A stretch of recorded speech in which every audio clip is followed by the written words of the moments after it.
Many people who love to rock climb also happen to love, and own, at least one dog. The two seem to go hand in hand, and yet it so often seems like you have to choose between either climbing or bringing your dog.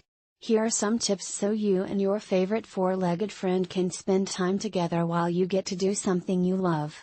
Where to begin? It helps knowing some basic etiquette so that you and your dog, and everyone else climbing, can have a good time. Poorly behaved pets put a real damper on most people's days and can cause issues for all pet owners. Learning how you and your dog should behave at the crag will help avoid any trouble and you will feel comfortable climbing with your dog. Before you go to the crag, your dog should know these basic commands and be able to do them when you need him to. You should also test the waters before going to a crag and see how your dog does with other people, dogs, and children. Ideally, your dog should be generally calm, quiet, and well behaved on hiking trails and on dog-friendly patios as well. Those situations are good tests for your dog. Often you will encounter all three of these things at once when at a popular climbing destination, and it is important to know your dog can tolerate them. Do's and don'ts. Plan at least one training visit to the crag where you won't climb much, but just train your pup. Keep your dog on leash.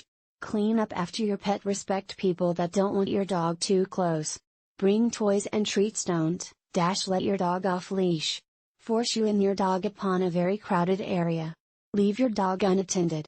Bring a dog that you know has a history of problems with people, other dogs, or children. These are just some basics, and the more you climb with your dog, the more you will learn the nuances of each crag and how your dog does in certain situations. Most important things to remember when climbing with your dog. Here are some of the most important things to remember.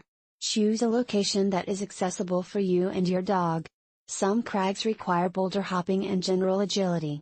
Older dogs, super small dogs, or some dogs with mobility issues may have a hard time getting there. Research where you want to climb in advance. Always keep your dog on leash and make sure they know their basic manners before coming to a crag. If they can't sit, stay, or leave it, then they might not be ready for all the fun and tempting new things they may experience at the crag.